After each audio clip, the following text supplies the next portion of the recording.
down! It's been so long. 6 months to be exact.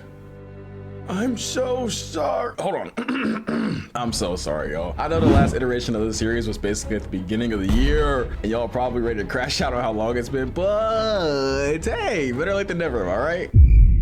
Is this nigga serious?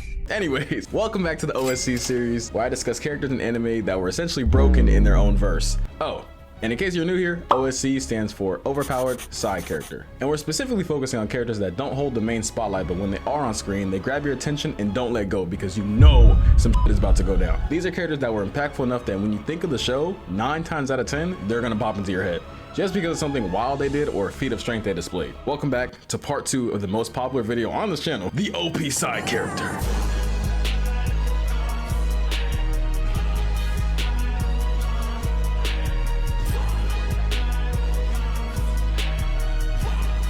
Now I know, y'all are probably thinking I hit one of those and dipped out, but I promise I didn't mean for this video to be made so late and leave y'all hanging. Life has been extremely busy and I haven't had much time, but it's okay because we back, baby. Before we get into the list though, I want to let you guys know that I read almost every single comment on that video, or tried to. And there's a ton of names that I don't know, but I wrote down. Alucard, Jinbei, Natsume, Hibari, Saint Seiya, Shadow, Kenpachi. Jesus Christ, Kenpachi. These are all people from shows that I have heard of, but I haven't personally seen.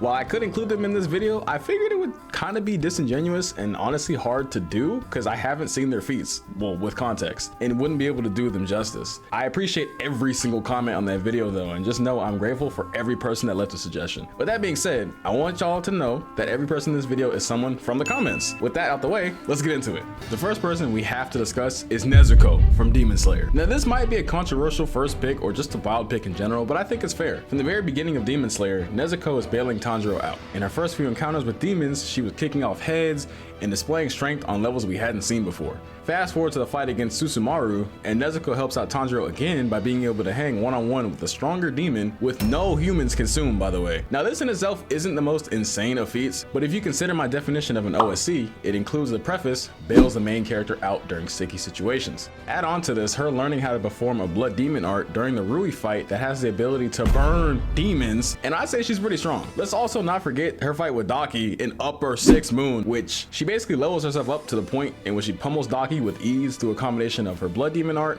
and sheer strength. Y'all, she put fear, and I mean genuine fear, in the heart of an Upper Moon by herself, and had Daki looking like a low-level grunt on the street. And let's not forget the iconic scene of her smiling while getting her licks back. I can't lie, I was cheering. Stop her ass out, because Nezuko was getting chopped up and tossed around this entire fight. And then when she flipped the script, it was a problem. Man. Anyways though, the last feat I want to discuss that I feel like makes her OP is her deadass conquering the sun. Now granted, this isn't a big fight she has or a blitz on anyone, but the fact that she is the first demon ever to be able to survive in the sunlight is really impressive and speaks to the strength and plot armor she possesses. I know some of y'all are gonna heat up from this pick, but it was between her and Zenitsu, and while he does have a lot of OP moments, I feel as though Nezuko has overall been shown to have more and carry more weight in regards to Tanjiro. Next up on the list is one of my favorite characters of all time, the man, the myth, the legend, Roy Mustang. Now, it's been a while since I've seen Fullmetal Alchemist Brotherhood, but one of the standout side characters was always Colonel Mustang for simply how much of a dog he was. He often wore the mask of being a dickhead, but at heart, he really did care for his people and was torn up when Hughes died. His only true nerf was when it was raining, or the few instances where he got doused in water and therefore couldn't like properly use his alchemy. When it wasn't wet though and he could use his full power, nigga, he put well, I guess in this case, fire to ass during every fight and really taught the homunculi what it means to get smashed on. During the end of their fight with Lust, Alphonse deadass just put the shield up and got the out the way because he knew Mustang was finna blow shit down. Lust got packed up over and over, and Mustang just kept frying her until she eventually was like, all right. Man, I thought I was a real demon, but clearly you got me beat. Good. The other homunculus he packed up was Envy. And this right here is a standout scene for me that I will always remember about this show, no matter how long it's been since I watched it. See, Mustang knew Envy had killed Hughes. So with that in mind, once he got his hands on him, boy, he hit him with that. He burned his ass up again and again and again. I mean, every time Envy tried to talk, Mustang said, nah. that's enough out of you. This scene gave me goosebumps because it was just a straight beatdown, and honestly, it reminded me of Attack on Titan when Eren snuck the Warhammer Titan mid power up. All in all, I think Hughes was a major help to the Elric brothers along their quest and was a force to be reckoned with in every fight. Now I know this next one is going to heat some people up, but I have to name one of the most iconic OSCs ever created.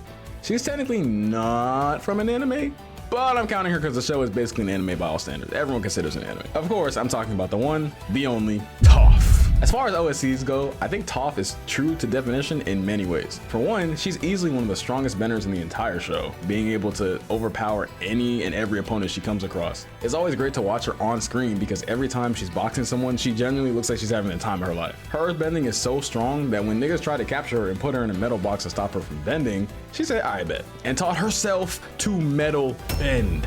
She invented an entire new bending style.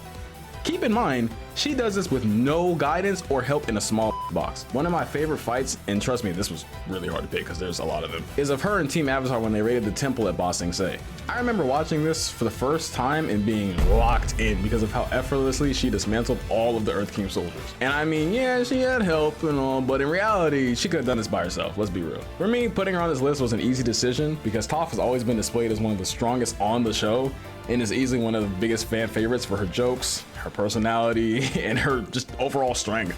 Again, I know Avatar technically isn't an anime, but come on now, if you ask anyone that's watched it, they've been invited to the cookout. Last but not least, we need to talk about one of the OG OSCs. He didn't get as much screen time as everyone else, but you can't deny that he falls into this list of just being ridiculously broken and not even being a part of the main cast. I'm talking, of course, about Netero from Hunter x Hunter. Hi, Jahmar, why do you glaze Hunter x Hunter so much? I mean, it's my favorite anime, and it has its own video on my channel. Like, come on now, what do you expect? Anyway, Netero is a standout OSC because he was just stupidly broken in every appearance he made on the show. From the moment they met him, Gon and Killua struggled to take a ball from him in a simple game of cat and mouse. This was a sneak peek into how strong and fast he was in comparison to anyone else they had met. When we finally get his backstory though, we learn that he's essentially dedicated his entire life to getting stronger and becoming an unstoppable force. So much so that he's deemed the head of the entire Hunter Association. Once his powers are put on display, however, it is far from underwhelming. During the Chimera Ant arc, he gives us, or me, two of the most hype moments in the entire show. The first being when P2 goes to attack him and is simply swatted away like a bug. Keep in mind, this is someone who's caused nothing but carnage and mayhem on the show thus far, making it seem like everyone else is miles below her in power level. Netero, however, makes P2 seem like nothing more than a fart in the wind and moves so fast that even she, someone who has been shown to have damn near unreactable speed, can't keep up with his movements. I think this entire siege had me excited, but the scene where P2 goes to attack him is beautiful to watch because you know it's an OSC versus a really strong antagonist. The other hype moment that Netero provided was when he was facing Meruem and managed to put fear in his heart. Now, yes, he did lose the fight, but before shit hit the fan, he was still moving faster than Meruem could track and put some damage on him. If this were anyone else in the verse, they would have been done for. But he just so happened to be going against the strongest character we've seen thus far. Although he got hold out of his win, Netero proved that he was an OSC by just being able to ball out one-on-one with the king by himself. I've said it before and I'll say it again. OSCs are such a fun part of any show because they really add that what if factor to the plot and help to keep things chaotic and fun in anticipation for what's going to happen next time they're on screen. This series was never meant to discredit any of the MCs of these popular shows, but more so to highlight the ones that be doing a lot of heavy lifting without getting the same recognition. Now, I want to just let it be known that I'm aware there are characters y'all want to see and hear about, especially this nigga Kenpachi, but I don't have enough show knowledge to speak on them. I honestly considered watching this 40-minute video on how strong Kenpachi really is, but then I thought about it and I was like, would you really want someone that's never seen your show to speak on one of your favorite characters? Trust me, I wouldn't either. That shit would heat me up. So with that in mind though, I want you to remind you guys that everyone from this video, and yes, I mean everyone from start to finish, was someone that was mentioned in the comments of the last OSC video. But of course, I opted for people that I'm more familiar with myself, so I could give better context when speaking on them. Just like last time, if there's someone you want to see in the next part, be sure to leave a comment below and let me know who you have in mind. I like to see who you guys consider an overpowered side character, and if anything, it gets me intrigued to watch some of the shows to see exactly what's so special about these characters. That's all I got for today. So with that being said, I love each and every one of you, and I'll see you in the next video. Peace.